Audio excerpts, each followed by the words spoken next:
Trigonometry वाले जो question है हम करते कैसे हैं, जैसे इसमें बताया हुआ है कि A tan theta plus cot theta equal to 1 है और sine theta plus cos theta की वैल्यू बी है। तो अब इसमें पूछा है कि इसमें जो संबंध है यहाँ पर, तो ए और बी के बीच में क्या संबंध होगा। अब ए और बीच के बीच में जो है एक ऑप्शन ये दे रखा है, दूसरा ऑप्शन है बी स्क्वायर बराबर 2a + 1 का दे रखा है, तीसरा ऑप्शन है 2a बराबर बी स्क्वायर प्लस 1 दे रखा है और तीसरा डी वाला ऑप्शन है बी स्क्वायर बराबर 2 और a - 1 दे रखा है। मतलब ए और बी में रिलेशन पूछा। अब ए और बी में रिलेशन पूछा है तो अब इसमें से कौन सा रिलेशन हो सकता है। तो देखिए, हम ऐसे प्रश्न करने के लिए 3, 4, 5 पाइथागोरियन नंबर 3, 4, 5 पाइथागोरियन नंबर होते हैं। अब इसमें हम टेन थीटा की वैल्यू निकालेंगे तो 3/4 हो गई। तो टेन थीटा का मान 3/4 रख दो ऊपर, कॉट थीटा का मान 4/3 हो गया बराबर 1 और बराबर 1 हो गया तो 3 तिया 9 और 4 चौक 16, 16 और 9 25/12 हो गया। ये 25/12 वैल्यू आ गई बराबर 1, तो ए का मान हो गया 12/25। ए की वैल्यू आ गई 12/25। अब यदि हम बी की वैल्यू निकालें तो बी की वैल्यू कितनी आ जाएगी। साइन थीटा होता है लंब बटे कर्ण 3/5 और कॉस थीटा होता है आधार बटे कर्ण।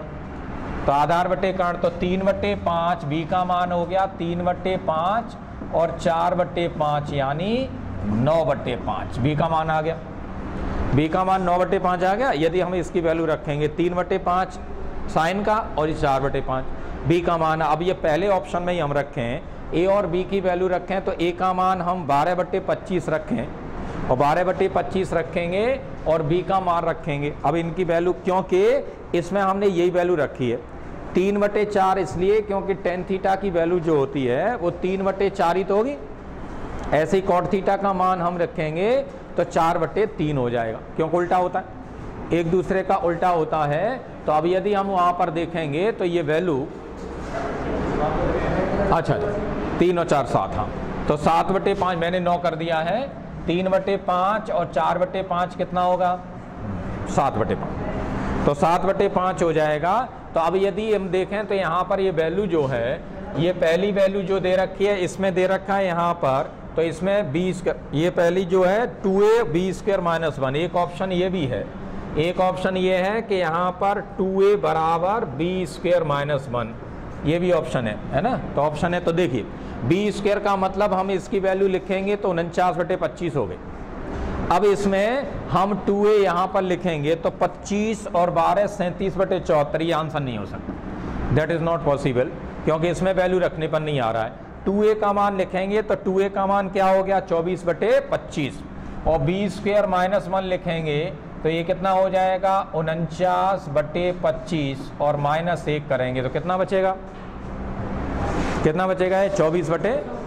तो आंसर कौन सा है, आंसर ये पता लगा। ट्रिग्नोमेट्री वाले प्रश्नों में सबसे अच्छा तरीका है, कोई भी कुछ भी दिया जाए, कैसे भी कुछ भी दिया जाए, साइन थीटा कॉस थीटा का मान 3, 4, 5 करके निकालो और उसको चेक करो, अपने आप आंसर मिल जाएगा। ये सबसे अच्छा तरीका, कुछ भी पढ़ने की जरूरत नहीं। आइडेंटिटी वाले प्रश्नों में ये सब जगह आप कर सकते हैं, बस इसमें कैलकुलेशन थोड़ी सी करनी पड़ती है, लेकिन प्रश्न हर एक हो जाता है। कोई भी आइडेंटिटी वाला प्रश्न करो, अपने आप पता लग जाता है। 49/25 में से एक घटाएंगे तो 24/25 बचेगा और ये भी 24/25 हो गया, 2 a करेंगे तो ये आंसर मिल गया। तो इसका आंसर ये बी में, ये बी में ये नहीं दिया है, बी में ये दिया है, मैंने गलती से इसको लिख लिया है, दोनों बार लिख दिया है ना। तो बी में ये दिया हुआ है तो आंसर 63, आंसर हमें मिल गया 63 के बाद क्वेश्चन 64। अब देखेंगे इसमें ट्रिग्नोमेट्री कैसे दे रखा है। 10 11 10 17, 10 11 अंश और 10 17 अंश और 10 79 अंश और 10 73 अंश। 10 में गुणनफल में कभी दिया जाए तो उनके दोनों कोणों का योगफल, दोनों कोणों का योगफल 90 अंश हो तो उनका मान 1 होता है। इसका मान भी 90 है तो इसका मान भी 1 होगा और 1 का गुणा 1 में करेंगे तो आंसर 1 आएगा। 10 और कॉट में कभी गुणनफल दिया जाए, आंख बंद करके आंसर बंद रख दिया, कुछ नहीं करना पड़ता। 2 नंबर का क्वेश्चन है, 1 सेकंड लगेगा। क्वेश्चन नंबर 65, 10 में और कॉट में आपको कुछ भी देखने की जरूरत नहीं, 1 रख दो बस। तो आंसर ये भी हो जाएगा। यदि किसी न्यूनकोण ए के लिए साइन ए साइन ए और प्लस साइन स्क्वायर ए का मान 1 दे रखा है, तो कॉस स्क्वायर ए प्लस कॉस की पावर 4a पूछा जाए, इसका मान भी 1 होता है। ये बड़ा इंपॉर्टेंट क्वेश्चन है, जब ट्रिग्नोमेट्री पढ़ाया जाता है आपको ये बताया जाता है सबसे पहले, जब साइन की पावर 1 होगी तो उसके साथ 2 दिया जाएगा, और जब ये पूछा जाएगा तो कॉस में हमेशा इसकी पावर 2 गुनी और इसकी पावर 2 गुनी पूछा जाएगा। आंसर वही होता है, एक ही होता है। क्यों होता है? इस साइन को इधर ट्रांसफर कर दें तो साइन ए का मान आएगा 1 माइनस साइन स्क्वायर ए, और 1 माइनस साइन स्क्वायर को क्या कहते हैं? कॉस स्क्वायर ए। तो कॉस स्क्वायर, इसका मतलब साइन की एक पावर कॉस की कितनी पावर के बराबर है? 2 के बराबर। तो कॉस स्क्वायर ए यहाँ पर रखेंगे तो यहाँ पर कितना होगा? कॉस की पावर 4। तो ये वैल्यू जो है, ये वैल्यू वही आ गई लौट करके ऊपर, और वही आ गई तो इसका मान भी कितना होगा? 1 होगा। ये 2 ही प्रश्न बनते हैं, इसमें भी 2 सेकंड का समय लगा। तीसरा दिया है 1 प्लस सेक 20, तो यहाँ पर दिया है कि 1 प्लस सेक 20 और प्लस कॉट 70 मल्टीप्लाई करके बताना है 1 माइनस कोसेक 20 और प्लस टेन 70 का मान क्या होता है, इसकी पहचान है।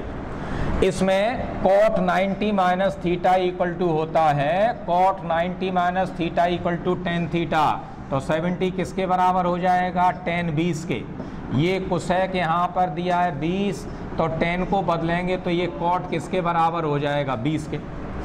तो हमेशा सेक के साथ 10 आता है और हमेशा कोसेक के साथ कॉट आता है, और ये एंगल समान होते हैं तो इसका मान हमेशा 2 होता है। इसमें कुछ भी नहीं करना है, हमेशा 2 होता है। जब एंगल इसमें दिए जाएं तो इसकी वैल्यू हमेशा 2 होती है, इसको सॉल्व करने की आवश्यकता नहीं है। वैसे इसमें मल्टीप्लाई करेंगे तो यहाँ अपने आप हो जाएगा, इसमें भी कुछ भी नहीं करना है। Answer always 2। नेक्स्ट दिया है क्वेश्चन नंबर 67। 67 में दिया है यदि a का मान 90 से छोटा हो और 0 से बड़ा हो, ये तो आमतौर पर ट्रिग्नोमेट्री में दे रखा होता है, फर्स्ट क्वाड्रेंट की वजह से दे रखा होता है। तो आपको वैल्यू पूछी है कि tan a minus sec a और -1, और नीचे हो जाएगा tan a और प्लस सेक a और +1, इसका मान क्या है? अभी बताया था। जब कभी आपको आइडेंटिटी वाली वैल्यू पूछिए तो क्या करते हैं? 3 4 5, बस सबसे अच्छा तरीका। और सबसे अच्छा तरीका 3 4 5 ले लो, और 3 4 5 लेंगे, यहाँ पर ABC लिखेंगे तो 3 4 5, तो tan a की वैल्यू क्या हो गई? 3/4। sec a की वैल्यू क्या हो गई? sec a का मान 5/4। ऐसे ही तो होता है, कर्ण बटे आधार, और -1 बटे क्या होगा? tan a का मान वही है 3/4, ये 5/4 और +1, तो ऊपर क्या आएगा? 3/4 में से 5/4 घटाएंगे तो -2/4। 2/4 का मतलब 1/2 माइनस का, और माइनस का 1/2 आ गया, और 1/2 1 में जोड़ेंगे तो -3/2। यहाँ पर कितना हो जाएगा? सब जुड़ जाएगा, 3 और 5 8 और 4 12, 12/4 का मतलब 3 हो गया, और 3 हो गया तो 3 से 3 कट गया, तो इसका आंसर माइनस कितना आ गया? 1/2। और 1/2 किसका आंसर है? पहला ऑप्शन दिया है sin a -1 upon cos a, पहला ऑप्शन दिया है sin a -1/cos a, तो इसकी वैल्यू sin a की कितनी रखेंगे आप? 3/5, और cos a की कितनी वो 1 -1/cos a का मान कितना रखेंगे? 4/5, तो कितना आया? -2/5/4/5, ये इससे कट गया, आंसर कितना आ गया? ये आंसर और वो दोनों समान है, इसका मतलब हमारा आंसर क्या हुआ? ए। बात खत्म, कुछ भी नहीं करना है, कुछ भी नहीं करना है। ये सबसे सही तरीका होता है ट्रिग्नोमेट्री के क्वेश्चन करने का, सबसे सिंपल तरीका, कभी गलत नहीं होगा। ऑप्शन ए सही है, इसका मतलब इसका ऑप्शन ए बिल्कुल सही है। यदि 2 अंकों की किसी संख्या को उसके अंकों के योग से विभाजित किया जाए, 2 अंकों की संख्या है, तो 2 अंकों की संख्या को हम क्या लिखते हैं? 2 अंकों की संख्या को हम xy लिखते हैं, या 2 अंकों की संख्या को क्या लिखेंगे? 10x + y, ये तो लिखेंगे। तो 2 अंकों की संख्या को उसके अंकों के योग से विभाजित किया जाए। अब इसको भाग दें, मतलब ये प्रश्न अच्छा है, 10x + y को भाग देंगे अंकों के योगफल से, तो इसे अंकों के योगफल से भाग देंगे, तो इसका क्या आता है? भागफल 6 आता है, भागफल 6 आता है, और इसका शेषफल जो है 3 आता है। भागफल 6 और शेषफल 3 बचता है। मतलब 6 का गुणा इसमें करेंगे तो ये हो गया 6x + y और शेषफल को जोड़ते हैं तब किसके बराबर हो गया? संख्या के बराबर हो गया ना, ऐसे लिख सकते हैं। दूसरी कंडीशन दी है कि यदि अंकों को उल्टा कर दिया जाए। अब अंकों को उल्टा कर दिया जाएगा तो संख्या क्या बन जाएगी? 10y प्लस, यही तो बनेगी जब संख्या के अंकों को उल्टा कर दिया जाए। तो उल्टा कर दिया जाता है तो भाग देने पर, संख्या के अंकों से भाग देने पर भागफल 4 आता है, तो भागफल इसका 4 आता है और शेषफल इसका कितना आता है? 9, और शेषफल 9 आता है, ऐसा लिखा है। तो संख्या के अंकों का योगफल बताएं। अब संख्या के अंकों का योगफल बताएं तो अब क्या करेंगे? इसमें से हम इसको जोड़ दें, मान लेते हैं इसको हम जोड़ दें तो 6 × 4 10x + y और यहाँ पर कितना हो जाएगा? 12। यहाँ जोड़ेंगे तो 10 और 1 11, 11x + y। इस 10x को उधर से घटाएंगे तो x + y बचेगा इधर, और यहाँ पर क्या बचेगा? तो आंसर कितना आ गया?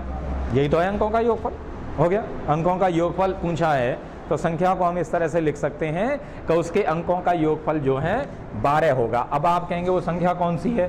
12 का मतलब 5 और 7।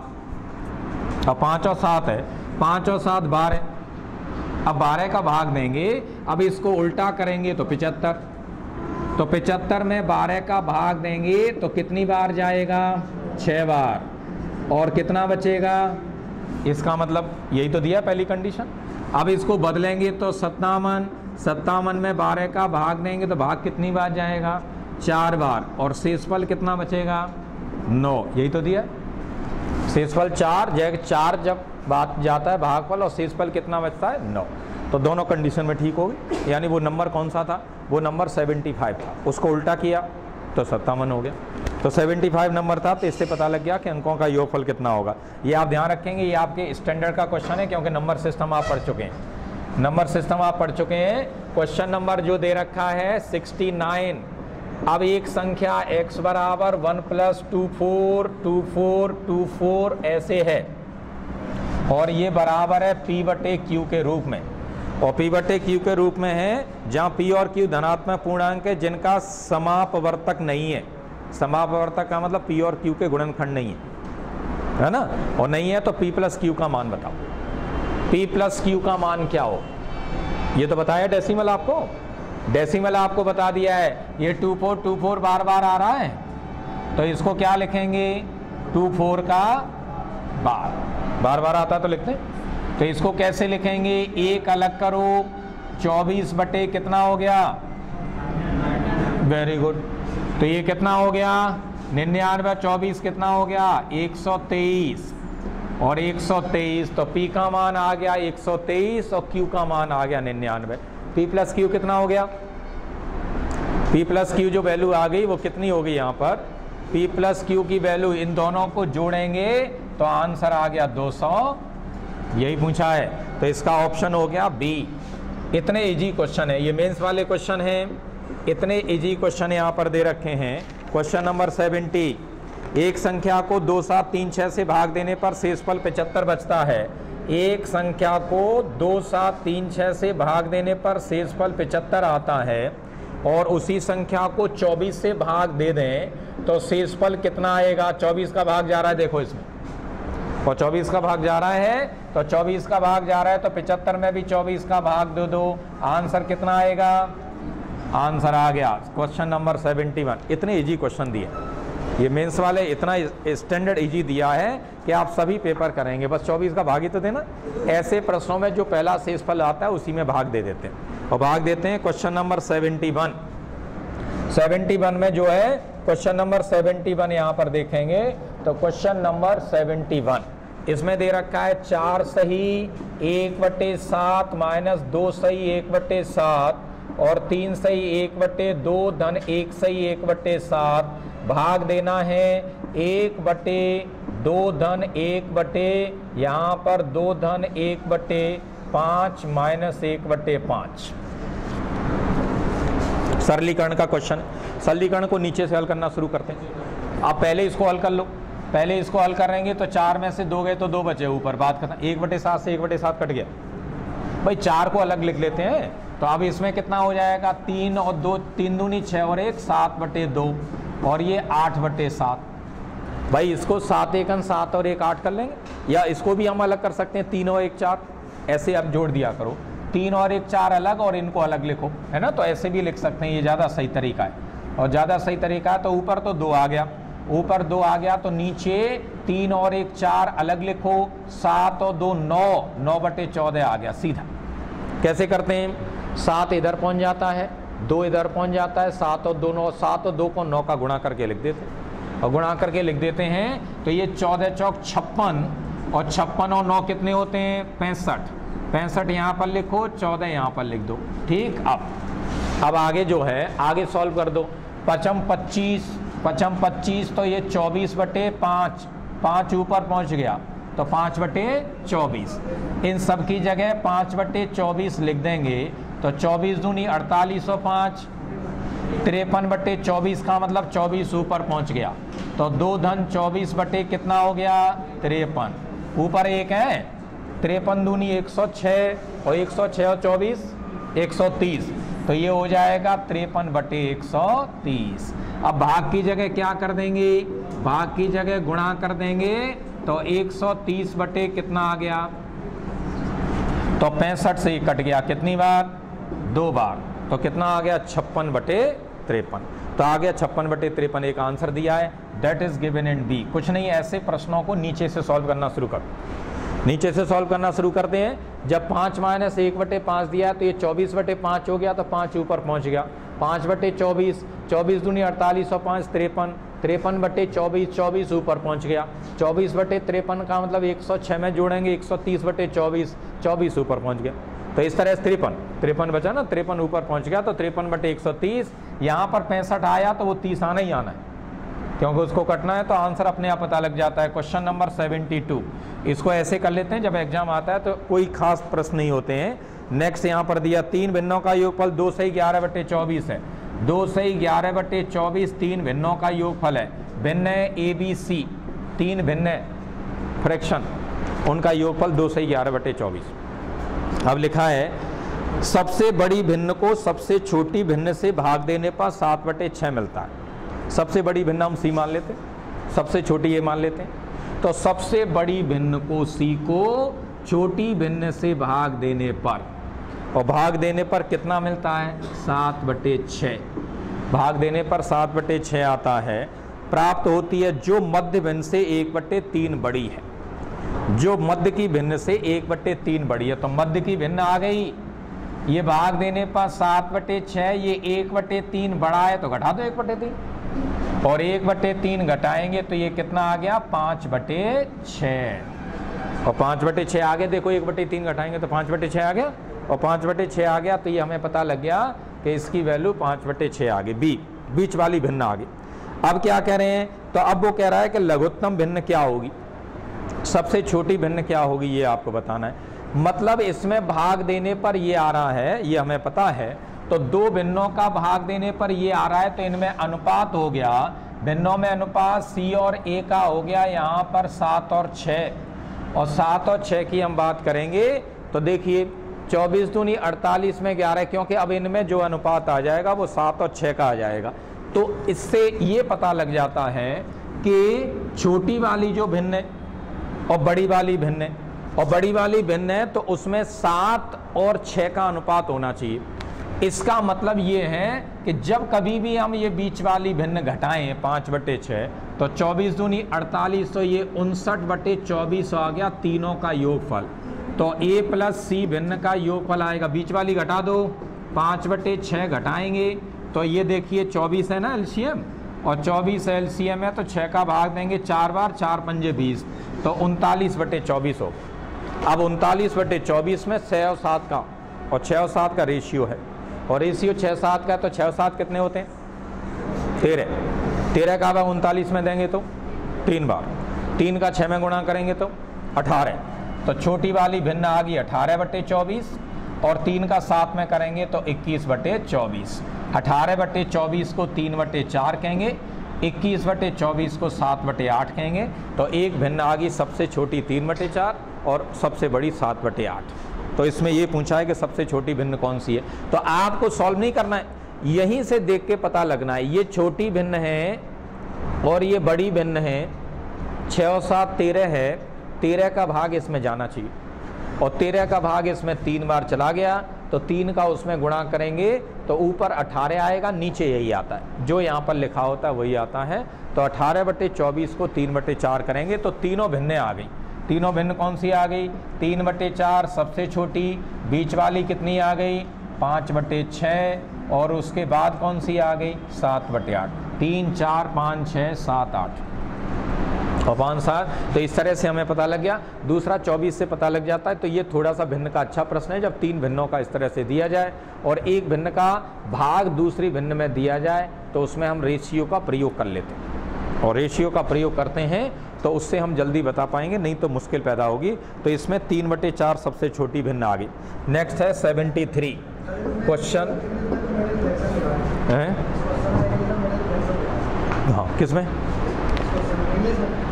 अच्छा, मिडिल फ्रैक्शन बता रहा है। तो इसमें हाँ, इसमें जो है obtain which is 1/3 greater than the middle fraction. ठीक है, greater than the middle fraction. हाँ ठीक, तो तभी तो मैंने कहा है मिडिल फ्रैक्शन से 1/3 ज़्यादा है, तो 1/3 जोड़ेंगे वहाँ पर ज़्यादा होगा। सही है, मिडिल फ्रैक्शन वही किया है कि मिडिल फ्रैक्शन से कितना ज़्यादा है उसी के आधार पर किया हुआ है, और वही किया हुआ है। तो इस तरह से 73 वाला क्वेश्चन है, यूनिट डिजिट निकालना है। 3 की पावर हो गया 43, 6 की पावर हो गया 43 और 7 की पावर हो गया 43 और 7 की पावर 43 हो गया, तो सबकी पावर 43 है और सबकी पावर 43 हो गया। तो इस तरह से हमें पता लग जाता है कि सबकी पावर 43 है। तो इसमें 43 है तो सबका मल्टीप्लाई कर देंगे। तो ये 3 का 6 में करेंगे 18, 8 7 56 का 6 तो 56। अब पीछे 6 आ जाए और उसकी पावर कुछ भी हो तो इकाई का अंक क्या होता है?